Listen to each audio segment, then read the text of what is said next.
तो हेलो बच्चों, कैसे हो सब आप? उम्मीद करता हूँ सब अच्छे होंगे। मैं अरविंद कुमार एक बार फिर से आपका स्वागत करता हूँ आपके अपने यूट्यूब चैनल फिजिक्स स्पार्क में। तो बच्चों, आज हम लेकर आ गए हैं क्लास 12 फिजिक्स का चैप्टर नंबर 1 से method of charging and Coulomb's law topic. हमारी एक कंटिन्यू सीरीज चल रही है कंप्लीट कोर्स की, तो इसमें हम कंप्लीट कोर्स को पूरा करेंगे। तो यहाँ से जो है ये टॉपिक हम लेके आ गए। तो सबसे पहले हम बात करते हैं मेथड ऑफ चार्जिंग की। तो मेथड ऑफ चार्जिंग जो होता है वो कितने टाइप का होता है उसके बारे में बात करेंगे। मेथड ऑफ चार्जिंग, ठीक है। तो मेथड ऑफ चार्जिंग जो होता है बच्चों, 3 टाइप्स का होता है, ठीक है। कौन कौन से होते हैं? सबसे पहला होता है फ्रिक्शन मेथड। कौन सा मेथड होता है? Friction method. और सेकंड जो होता है हमारे पास वो होता है कंडक्शन मेथड। कौन सा होता है? Conduction method. और थर्ड होता है हमारे पास इंडक्शन मेथड। तो ये 3 टाइप के होते हैं। तीनों को हम वन बाय वन एक्सप्लेन करेंगे और ये भी बताएंगे कि कौन सा कहाँ पे यूज होता है। तो सबसे पहले हम ले रहे हैं फ्रिक्शन मेथड, ठीक है। फ्रिक्शन मेथड, तो ये वाला मेथड कहाँ पे यूज होता है? जो हमारे पास इंसुलेटिंग बॉडीज होती हैं, इंसुलेटर्स होते हैं, उनको चार्ज करने में ये मेथड यूज होता है। This method is used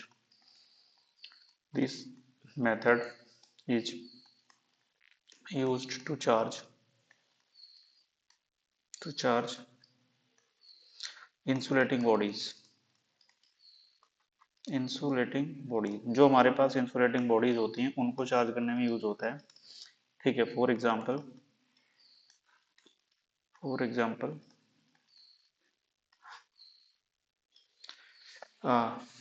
when glass rod and silk cloth and silk cloths are rubbed with each other,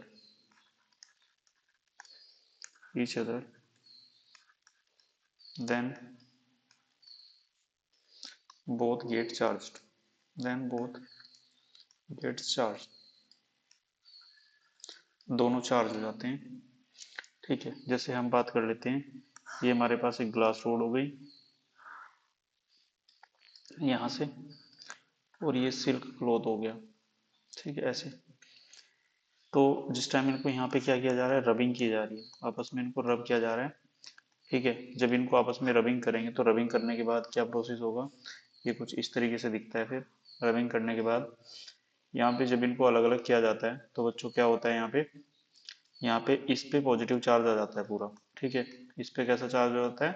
positive. और जो सिल्क होती है हमारे पास, इस पे कैसा चार्ज आ जाता है? नेगेटिव, ठीक है। तो ये पॉजिटिव चार्ज है और ये कैसा चार्ज है इधर? नेगेटिव चार्ज, ठीक है।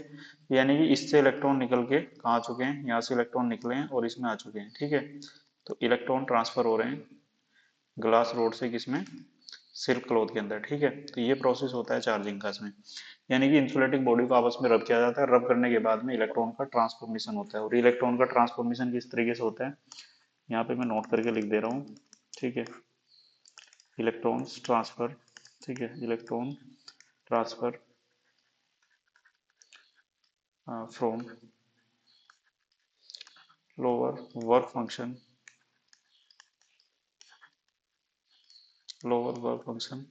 Body to higher work function body,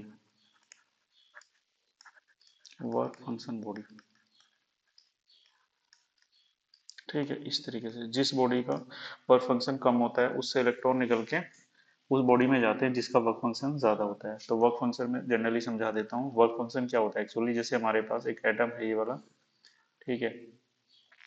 ये जो इलेक्ट्रॉन है इस ऑर्बिट का, इसको निकालने के लिए जितनी एनर्जी लगानी पड़ेगी, ठीक है। इस इलेक्ट्रॉन को अगर मुझे यहाँ से इजेक्ट कराना है तो इसको इजेक्ट कराने के लिए जितनी मिनिमम एनर्जी होती है उसको बोलते हैं वर्क फंक्शन। फाई से डिनोट करते हैं, ये आगे आएगा वर्क फंक्शन। फॉर्मूला होता है phi equal to H nu naught. इस पे भी आपको इतना ज्यादा फोकस नहीं करना है, ये वर्क फंक्शन का फॉर्मूला होता है, ठीक है।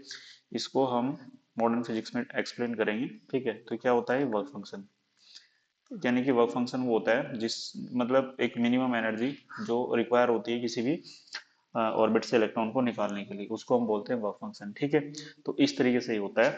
कि फ्रिक्शन मेथड से इस तरीके से चार्जिंग की जाती है। सेकंड केस में अगर हम बात करें, ठीक है, व्हेन अ बैलून, ठीक है, इज रब्ड विद हेयर, जब एक बैलून को हेयर के साथ में रगड़ा जाता है तो क्या होता है, वहां पे भी चार्ज जनरेट होता है। फॉर एग्जांपल एक इंसान है ये वाला, ठीक है, यहाँ से इसको हम ऐसे बना दे रहे हैं, ठीक है, ये हेयर है, यहाँ पे क्या करता है, एक बैलून को रब करता है अपने हेयर के अंदर, ठीक है। तो जब ये हेयर के अंदर रब करता है तो रब करने के बाद क्या होता है, यहाँ पे ये बैलून को हटा लेता है ऐसे, ठीक है, और ये हेयर इसके अलग हो जाते हैं इस तरीके से, यहाँ पे ये, तो यहाँ से, ठीक है, तो क्या होता है, इस पे पॉजिटिव चार्ज आता है हेयर पे, और इस पे कैसा चार्ज आता है, निगेटिव, यानी कि हेयर में से इलेक्ट्रॉन ट्रांसफर होके कहाँ आए हैं, बैलून के अंदर, ठीक है। तो इस तरीके से प्रोसेस होता है, इसको बोलते हैं method of charging by friction method, यानी कि इसमें दो इंसुलेटिंग बॉडी होती हैं, उनको आपस में रब किया जाता है, रब करने से इलेक्ट्रॉन एक जगह से दूसरी जगह ट्रांसफर होते हैं, ठीक है। इसलिए इसको हम क्या कहते हैं, ये फ्रिक्शन मेथड होता है, फ्रिक्शन प्रोसेस यहाँ पे यूज होती है, ठीक है। एक इसमें नोट करके मैं पॉइंट लिख देता हूँ, ये जो प्लस माइनस का कॉन्सेप्ट है, ठीक है, प्लस माइनस चार्ज कॉन्सेप्ट, ठीक है, concept was given by Benjamin Benjamin Franklin, ये एक साइंटिस्ट हुए हैं, इन्होंने बताया था कि चार्ज जो होते हैं वो पॉजिटिव और नेगेटिव होते हैं, तो पॉजिटिव नेगेटिव जो चार्ज का नेम दिया है वो किसके द्वारा दिया गया है, बेंजामिन फ्रैंकलिन के द्वारा, ठीक है, अमेरिकन साइंटिस्ट हुए हैं कि, तो इन्होंने सबसे पहले बताया था कि पॉजिटिव चार्ज और नेगेटिव चार्ज की नेचर को, ठीक है, मैथमेटिकल फॉर्म इन्होंने दिया था, ठीक है। इस तरीके से हम चार्ज कर सकते हैं इंसुलेटिंग बॉडी को। सेकंड केस हमारे पास कौन सा होता है, कंडक्शन मेथड, ठीक है, कंडक्शन मेथड। तो बच्चों इसको कैसे समझेंगे, जो हमारे पास कंडक्शन मेथड होता है, इस मेथड में क्या होता है, in this method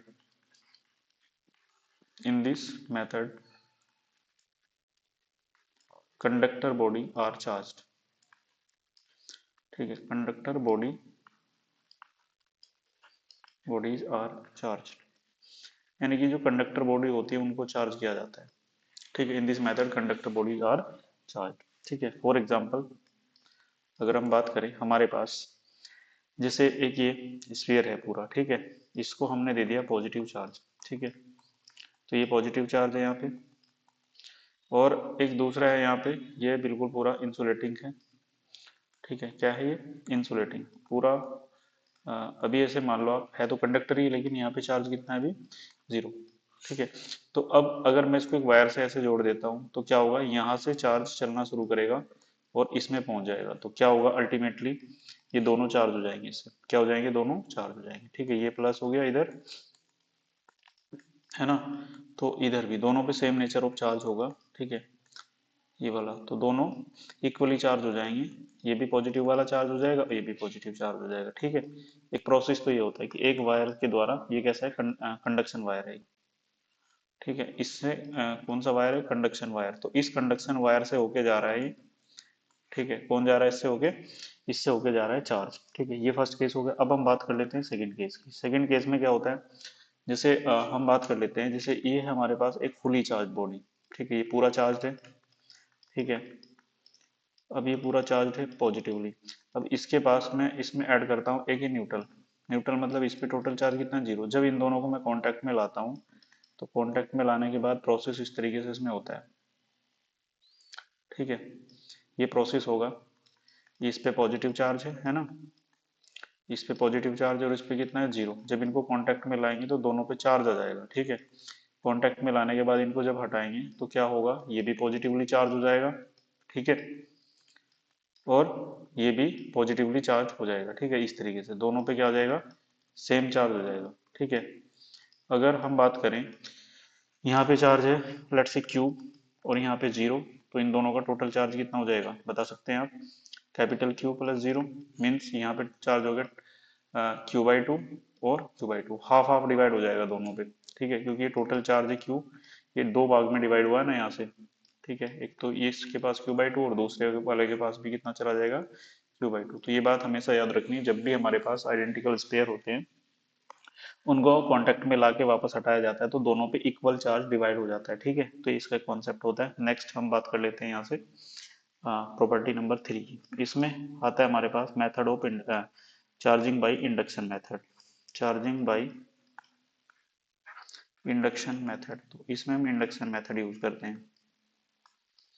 charging by induction method, ठीक है, चार्जिंग बाई इंडक्शन मेथड। तो इसमें इंडक्शन मेथड होता है, इसमें क्या होता है, एक चार्ज बॉडी को, ठीक है, पास में लाया जाता है न्यूट्रल बॉडी के। जैसे हमारे पास एक न्यूट्रल बॉडी है, पहले ये समझ लेंगे, न्यूट्रल बॉडी मतलब टोटल चार्ज कितना है, जीरो, यानी कि टोटल चार्ज जीरो है। किसी भी बॉडी पे टोटल चार्ज जीरो कब होगा, जितना उसमें प्लस चार्ज होगा उतना इसमें माइनस होगा। सपोज दैट एक बॉडी है हमारे पास, ठीक है। अब इस बॉडी में लेट से इसमें एक साइड पॉजिटिव चार्ज है और दूसरी साइड है लेट से निगेटिव चार्ज, ठीक है। तो भाई ये मान लेते हैं प्लस क्यू चार्ज इधर और इधर कितना है माइनस क्यू, तो टोटल चार्ज कितना होगा इस पे, प्लस क्यू और minus Q, that means Q will be equal to zero. यहाँ पे टोटल चार्ज जीरो हो गया, तो न्यूट्रल बॉडी पे टोटल चार्ज कितना होता है, जीरो। अब इसमें क्या किया जाता है, in this method, in this method, इस मेथड में अ चार्ज बॉडी इज, ठीक है, carried near the near the, इसमें चार्ज बॉडी को ले जाया जाता है नियर द इंसुलेटिंग बॉडी, मतलब near the neutral body, near the neutral body. तो न्यूट्रल बॉडी के पास में हम लेके जाएंगे, ठीक है, and neutral body get charge, body get charge, ठीक है, जिससे क्या होता है कि न्यूट्रल बॉडी हमारे पास चार्ज हो जाती है। अब हम बात करें जैसे कि ये हमारे पास एक है कोई न्यूट्रल बॉडी, है ना। अब आपको पता है कि न्यूट्रल बॉडी है, तो न्यूट्रल बॉडी में ऑब्वियस सी बात है कि जितना पॉजिटिव चार्ज होगा उतना ही क्या होगा इसमें, निगेटिव चार्ज होगा। ठीक है बच्चों, इसके पास में पॉजिटिवली चार्ज रोड को लेके जाता हूँ, ठीक है, ये वाली है ना, ये कैसा चार्ज इसके पास पूरा पॉजिटिव है। आपको पता है जब ये पॉजिटिव चार्ज इसके पास जाएगा तो यहाँ से रिपल्सन की वजह से पॉजिटिव चार्ज इधर डिस्प्लेस हो जाएगा, है ना। तो ये कंडीशन बनेगी आगे चल के हमारे पास कुछ इस तरीके की, ये जो स्पीयर होगा, इस स्पीयर में इस साइड तो निगेटिव चार्ज आ जाएगा और ये पॉजिटिव चार्ज हमारा इधर चला जाएगा, ठीक है। क्यों हुआ ऐसा, क्योंकि यहाँ पे रिपल्सन हो रहा है, ठीक है, क्या हो रहा है, इलेक्ट्रोस्टैटिक फोर्स की वजह से रिपल्सन हो रहा है बच्चों, ठीक है। यानी कि ये जो पॉजिटिव चार्ज था जब ये इधर पहुंचा है तो इसने क्या किया, यहाँ पे निगेटिव इस साइड आ गया और पॉजिटिव रिपल्सन की वजह से इस तरफ आ गया। अगर मैं इसको ग्राउंड कर देता हूँ यहाँ से, ठीक है, क्या कर देता हूँ इसको मैं ग्राउंड कर देता हूँ ऐसे, ठीक है। जब ये ग्राउंड होगा तो बच्चों यहाँ से नीचे से ग्राउंड से इलेक्ट्रॉन आएंगे, वो इलेक्ट्रॉन इस पॉजिटिव चार्ज के पास आएंगे, ठीक है। इस पॉजिटिव चार्ज के पास आने में क्या होगा, ये इधर का पार्ट जो है वो जीरो हो जाएगा, तो कौन सा चार्ज बचेगा, सिर्फ हमारे पास निगेटिव चार्ज। इधर का चार्ज कितना हो गया इसमें, जीरो। तो इस तरीके से हमने एक न्यूट्रल बॉडी को इसमें चार्ज कर दिया, और वो आपकी मर्जी है आप कौन सा चार्ज बनाना चाहते हैं, पॉजिटिव निगेटिव दोनों बन सकते हैं। इसी को आप अपोजिट करके ले लीजिए यहाँ से एग्जाम्पल 2 में, कि भाई हमारे पास ये स्पीयर है, ठीक है, और इस स्पीयर में जैसे हमने बात की अभी, ये एक साइड है लेट्स से पॉजिटिव चार्ज और एक साइड है हमारे पास निगेटिव चार्ज, ठीक है। मैं इसके पास रोड लेके जाता हूँ इस बार निगेटिव चार्ज वाली, ये रोड में यहाँ पे लेके आ चुका हूँ, कैसी है ये, निगेटिव चार्ज वाली। तो ये जो रोड है जिसके पास निगेटिव चार्ज है, तो यहाँ से जब हम इसको देखेंगे तो देखने के बाद हमारे पास एक कंडीशन बनेगी। वो क्या कंडीशन होगी, देखो, इस तरीके से स्पीयर होगा, इस स्पीयर पे इस साइड कैसा चार्ज आ जाएगा इस बार, इस साइड देखो, ये प्लस माइनस टोटल चार्ज कितना था इस पे, जीरो। इस बार जो है निगेटिव वाले को रिपल करेगी तो इस साइड कितना आ जाएगा, पॉजिटिव चार्ज, और निगेटिव चार्ज इधर आ जाएगा। अब इसको हम ग्राउंड कर देंगे यहाँ से, जब इसको ग्राउंड करेंगे तो जो इसमें एक्स्ट्रा इलेक्ट्रॉन है या फिर निगेटिव चार्ज है वो ग्राउंड में चला जाएगा यहाँ पे, ठीक है। तो इसके पास कौन सा चार्ज बचेगा, सिर्फ इसके पास बचेगा पॉजिटिव चार्ज। तो इस तरीके से बॉडी हमने क्या कर दी, पॉजिटिवली चार्ज कर दी, ठीक है। तो ये प्रोसेस होता है इस तरीके से, ठीक है, समझ में आ गया होगा आपको। तो इस तरीके से बॉडीज को हम चार्ज कर सकते हैं इस मेथड के द्वारा। और जो इंड्यूस्ड चार्ज होता है इसमें, ठीक है, उसका एक फॉर्मूला होता है, इंड्यूस्ड चार्ज, इंडक्शन के बाद जो चार्ज प्रोड्यूस होता है वो होता है Q dash equal to minus Q into one minus one by K, ठीक है, इतने गुलाम चार्ज होता है। तो ये फॉर्मूला आप याद रखेंगे यहाँ से, ठीक है। तो क्यू होता है एक्चुअल चार्ज उस पर रियल, है ना। क्यू डैश होता है इंड्यूस्ड चार्ज, इंड्यूस्ड चार्ज होता है क्यू, और ये रियल चार्ज होता है जो उस पर पहले से था, और ये के क्या होता है यहाँ पे डाइलेक्ट्रिक कांस्टेंट होता है, इसको आगे बढ़ाएंगे हम। ठीक है, ये क्या होता है डाइलेक्ट्रिक कांस्टेंट होता है। ठीक है, बताओ यहाँ तक क्लियर हो रहा है क्या आपको। तो ये तीन मेथड होते हैं हमारे पास चार्जिंग के, तो तीनों मैंने बिल्कुल अच्छे से एक्सप्लेन कर दिए हैं। ठीक है, अब हम बात कर लेते हैं कूलम्ब्स लॉ की। ठीक है, अब आता है नेक्स्ट टॉपिक हमारा Coulomb's law. Coulomb's law important रहता है बोर्ड एग्जाम के लिए, क्वेश्चन न्यूमेरिकल भी पूछ लेता है, कभी स्टेटमेंट भी आ जाता है। ये कहता है the force of attraction and repulsion, the force of attraction और repulsion, the force of attraction और repulsion between two charges, the force of attraction or repulsion between 2 point charges, 2 point charges, ठीक है, is directly proportional to the, directly proportional to the multiplication of both charges, multiplication of both charges, दोनों charges के multiplication के proportional होता है, and inversely proportional, inversely proportional to the, inversely proportional to the square of distance between both charges, inversely proportional to the square of distance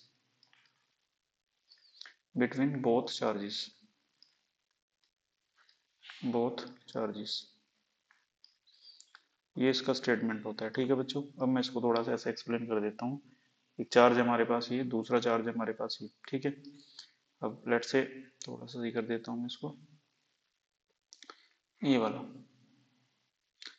ये late से Q1 charge है हमारे पास और ये Q2 चार्ज है, दोनों के बीच का डिस्टेंस है R, यहाँ से यहाँ तक।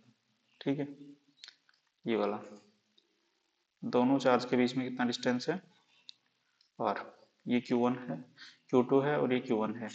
तो ये कहता है कि जो फोर्स लगेगा इनके बीच में, इलेक्ट्रोस्टैटिक फोर्स, वो दोनों चार्ज के मल्टीप्लिकेशन के प्रोपोर्शनल होगा। फर्स्ट बात इन्होंने ये कही है। और दूसरा, इनवर्सली प्रोपोर्शनल होगा स्क्वायर के, स्क्वायर किसका, डिस्टेंस का, दोनों चार्ज के बीच की। तो जब इनको कंबाइन कर दें, combining one and two, combining, ठीक है, वन एंड टू, दोनों को कंबाइन कर दो। ठीक है, थोड़ा ये स्पेलिंग मिस्टेक होगा, इसको सही कर देता हूँ। ठीक है, तो हम क्या करते हैं यहाँ से, combining one and two, one and two, जब दोनों को कंबाइन करेंगे तो हमारे पास आएगा F E proportional to Q1 Q2 upon R square बच्चों। ठीक है, तो यहाँ से ये आ जाएगा, इधर लिख दे रहा हूँ। तो यहाँ से एफ, जब इस प्रोपोर्शनलिटी कांस्टेंट को हटाएंगे तो यहाँ पे प्रोपोर्शनलिटी को हटाते कांस्टेंट लगाना पड़ेगा के, तो आएगा Q1 Q2 by are square. ठीक है, तो ये हमारे पास होता है कूलम्ब्स लॉ। अब यहाँ के क्या होता है बच्चों, के होता है यहाँ पे कांस्टेंट, क्या होता है, एक कांस्टेंट होता है ये, और इस के की वैल्यू होती है 1/4 पाई एप्सिलॉन जीरो। ठीक है, ये वैल्यू होती है, या फिर आप इसको इतना भी लिख सकते हैं न्यूमेरिकली, 9 × 10⁻⁹। ठीक है, तो ये यूज होगा जब हम न्यूमेरिकल सॉल्व करेंगे। ठीक है, तो यहाँ से जो फोर्स आया हमारे पास उसका वो आ गया 1/4 pi epsilon zero Q1 Q2 upon R square. ठीक है, तो आप इसको ऐसे भी लिख सकते हैं यहाँ से, ये बात क्लियर हो रही है आपको। ठीक है, तो इसको ऐसे लिखा जा सकता है, समझ में आ रहा होगा यहाँ तक। नाउ अब इधर से लिखते हैं, नाउ देखो, ये जो फोर्स है एफ ई, ये कहाँ पे लग रहा है, इन वैक्यूम, कहाँ पे लग रहा है ये, वैक्यूम में। अब यहाँ पे एक नई टर्म यूज हुई है एप्सिलॉन जीरो, इसको बोलते हैं, क्या पढ़ते हैं इसको, एप्सिलॉन। ठीक है, एप्सिलॉन जीरो, या नोट भी पढ़ते हैं इसको, एप्सिलॉन नोट भी पढ़ सकते हैं, एप्सिलॉन जीरो भी। इस ये होती है परमिटिविटी ऑफ फ्री स्पेस, क्या बोलते हैं इसको, परमिटिविटी ऑफ फ्री स्पेस। ये डिसाइड करेगी कितना फोर्स लगेगा और कितना फोर्स नहीं लगेगा। ठीक है, फोर्स लगेगा या नहीं लगेगा, और उसकी ज्यादा होगा या कम होगा वो डिसाइड होगा, परमिटिविटी ऑफ फ्री स्पेस। ठीक है, इसको हम बोलते हैं permittivity of free space. Value कितनी होती है इसकी? 8.85 10⁻⁻12, ठीक है, कूलम्ब स्क्वायर। क्या होती है? Coulomb square upon newton metre square. ठीक है, ये इसका हो जाता है यूनिट। ठीक है, इतनी वैल्यू इसकी होती है। तो ओवरऑल यहाँ से हमारे पास जो फोर्स आ जाएगा वो कितना आएगा बच्चों? इसको मैं ऐसे लिखता हूँ 9 × 10⁻⁹ और Q1 Q2 upon R square. ठीक है, तो यहाँ से ये आ जाएगा हमारे पास चार, मतलब दो चार्ज के बीच में फोर्स। ठीक है, बताओ यहाँ तक क्लियर हो रही हैं चीजें? बिल्कुल समझ में आ रहा होगा। अब मैं बात कर लेता हूँ थोड़ा सा यहाँ से केस वन। तो केस वन क्या कहता है? If Q1 Q2 greater than zero, अगर दो चार्ज का मल्टीप्लाई जीरो से बड़ा है, दैट मीन्स ये भी पॉजिटिव है और ये भी पॉजिटिव है। ये दो पॉजिटिव नंबर होते हैं, उनका मल्टीप्लाई तभी तो पॉजिटिव आएगा। या फिर कंडीशन ये है कि फर्स्ट वाला भी माइनस है हमारे पास और दूसरा वाला भी माइनस है, तो इनके बीच में जो फोर्स लग रही होगी, ठीक है, इन दोनों के बीच में जो फोर्स लग रही होगी वो कैसी होगी? रिपल्सन की। ठीक है, कैसी फोर्स लगेगी? रिपल्सन। तो इनके बीच में होगा रिपल्सन। ठीक है, तो ये किस चीज को शो करता है? Force is repulsive. ठीक है, रिपल्सिव इन नेचर। इसका मतलब अगर दोनों चार्ज का मल्टीप्लाई जीरो से बड़ा आ रहा है तो फोर्स कैसा होगा? रिपल्सिव। अब आते हैं केस टू में। तो बच्चों केस टू में क्या आएगा? If Q1 Q2 less than zero, that is negative charge. देखो इसका मतलब मल्टीप्लाई माइनस की आ रही है, एक प्लस का होगा दूसरा माइनस का। भाई जब दो हमारे पास चार्जेस होते हैं, एक प्लस का होता है एक माइनस का, तो दोनों का मल्टीप्लाई क्या आता है? निगेटिव आता है। तो निगेटिव आने का मतलब होता है इनके बीच में क्या होगा? यहाँ पे होगा अट्रैक्शन। ठीक है, क्या होगा? इनके बीच में अट्रैक्शन होगा। ठीक है, क्योंकि भाई ये क्या है? निगेटिव नंबर आएगा, है ना, ये पॉजिटिव है दोनों, ये तो रिपल्सिव है, ये अट्रैक्टिव नेचर का है। So force will be of attractive nature. तो यहाँ पे फोर्स अट्रैक्टिव नेचर का हो जाएगा। उम्मीद करता हूँ ये बात बिल्कुल समझ में आ रही होगी आपको। ठीक है, अब लेते हैं केस थर्ड। यहाँ से case third, if R is constant. If R is constant, अगर आर कांस्टेंट है then, if R is constant then हमारे पास जो फोर्स होगा वो प्रोपोर्शनल होगा Q1 Q2 के। ठीक है, तो यहाँ से अगर आप F2 निकालना चाहते हैं तो आएगा N1 N2 इंटू F1। तो ये फॉर्मूला हमें याद रखना है, डायरेक्ट हम क्वेश्चन को सॉल्व कर सकते हैं इसकी हेल्प से। ठीक है, और थोड़ा सा सही से करके लिख दे रहा हूँ मैं इसको।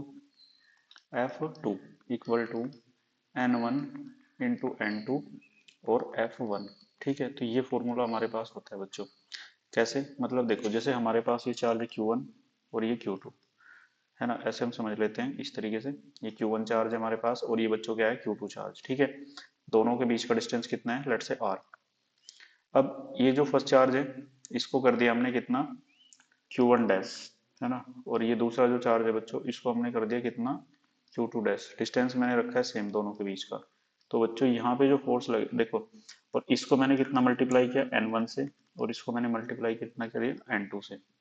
ठीक है, तो ये N1 N2 ये होती है कि फर्स्ट वाला चार्ज जो मतलब Q डैश हुआ है वो पहले से कितने गुना चार्ज हो गया है, और जो Q2 है वो पहले से कितने गुना चार्ज हो चुका है। तो ये कंडीशन वहां पे लगानी है। ठीक है, अब लेते हैं केस फोर। इफ इफ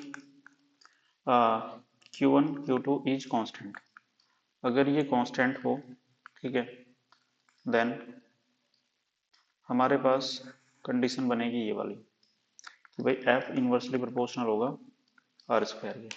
तो यहाँ से हम बात कर लेते हैं कैसा हो जाएगा भाई, बता सकते हैं आप यहाँ से? तो यहाँ से हमारे पास आएगा F2 upon F1 equal to ये आएगा R1/R2 का होल स्क्वायर। तो आप स्क्वायर से लिखेंगे यहाँ से। ठीक है, ये कंडीशन बनेगी यहाँ से। तो ये फॉर्मूला आपको डायरेक्ट यूज कर लेना है जब भी इस तरीके का हो। तो इसको आप ऐसे बोल सकते हैं F2 equal to F1 into R1/R2 का होल स्क्वायर। उम्मीद करता हूँ ये बात यहाँ तक आपको समझ में आ रही होगी। ठीक है, ये फॉर्मूला सब हम लगा के दिखाएंगे। फॉर्मूला कैसे लगेंगे आज हम थ्योरी करा रहे हैं, कल हम न्यूमेरिकल कराएंगे। इस पे बेस किस तरीके के न्यूमेरिकल यहाँ से पूछे जाते हैं। अब आते हैं केस 5 में। केस 5 में बच्चों अब हम लेते हैं यहाँ से क्या? ग्राफ्स। ठीक है, तो हम ग्राफ्स ले रहे हैं सबसे पहले तो। ठीक है, तो ग्राफ्स जो है हमारे पास हम बनाते हैं Q1 Q2 ग्रेटर देन 0। इस केस में कैसा ग्राफ बनेगा? ठीक है, इस तरीके से थोड़ा सा इसको मैं ऐसे रफ कर देता हूँ। देखिए जरा, अगर हमारे पास एक ये लाइन है पूरी, ठीक है, हमने कोऑर्डिनेट एक्सिस बना लिए हैं। एक साइड एक्स एक्सिस है, एक साइड वाई एक्सिस है। ठीक है, अब बच्चों मैं इधर ले रहा हूँ फोर्स और इधर ले रहा हूँ मैं Q1 Q2। ठीक है, अब प्रोपोर्शनल होते हैं दोनों, ये बात हो चुकी थी कि दोनों क्या होते हैं, एक दूसरे के प्रोपोर्शनल होते हैं। तो यहाँ से अगर हम बात करेंगे प्रोपोर्शनल में कैसा ग्राफ बनेगा, ये वाला ग्राफ, तो एक स्ट्रेट लाइन ग्राफ बनेगा। ठीक है, इस तरीके से आप देख सकते हैं। ये फर्स्ट ग्राफ हो गया हमारा। अब चलते हैं सेकंड ग्राफ की तरफ। इसको हम बनाते हैं जब ये कंडीशन थी हमारे पास, देखो एफ तो प्रोपोर्शनल है Q1 Q2 के, लेकिन अगर हमारे पास ये कंडीशन आती है कि Q1 Q2 less than zero है, यानी कि फोर्स किस चीज का है, अट्रैक्शन का फोर्स है, तो इस कंडीशन में हम ग्राफ जो बनाएंगे वो ग्राफ हमारा कुछ इस तरीके का बनेगा। ठीक है, इस साइड हमने एक्स एक्सिस मेंशन किया है, ये एक्स एक्सिस हो गया, ये वाई एक्सिस हो गया। इधर हम ले रहे हैं Q1 Q2 और इस बार है condition less than zero, that is negative है दोनों, तो फोर्स कैसा आएगा, अट्रैक्टिव, यानी कि निगेटिव वैल्यू आएगी फोर्स की, तो ये ग्राफ आपका इस तरफ शिफ्ट कर जाएगा यहाँ। ठीक है जी, आते हैं अब आते हैं थर्ड ग्राफ में। थर्ड ग्राफ हमारा किस तरीके का होगा बच्चों? अब हम इसको ले रहे हैं यहाँ से, ये है हमारे पास फोर्स और ये यहाँ पे डिस्टेंस। ठीक है, आर स्क्वायर में ले ले रहा हूँ यहाँ से, और हमें पता है कि एफ प्रोपोर्शनल होता है 1/r² के, तो ये बच्चों ग्राफ कैसा बनेगा, कुछ इस तरीके का। ठीक है, ये वाला। अब फोर्थ कंडीशन में यहाँ बना ले रहा हूँ, जब एफ प्रोपोर्शनल मैं ले रहा हूँ 1/r², तो इस बार मैं ग्राफ को थोड़ा सा चेंज कर देता हूँ। ठीक है, तो इस बार क्या करना है हमें, देखिए जरा इधर, ये वाई एक्सिस है और ये एक्स एक्सिस है, यहाँ पे मैंने r² ले लिया और यहाँ पे मैंने फोर्स लिया बच्चों। ठीक है, जब इसको लेंगे तो इसका ग्राफ बनेगा एक स्ट्रेट लाइन। ठीक है, तो इस तरीके से इसका ग्राफ आएगा बच्चों। उम्मीद करता हूँ आपको आज का लेक्चर समझ में आया होगा। ठीक है, बाकी हम इसको कल कंटिन्यू करेंगे। Thank you very much.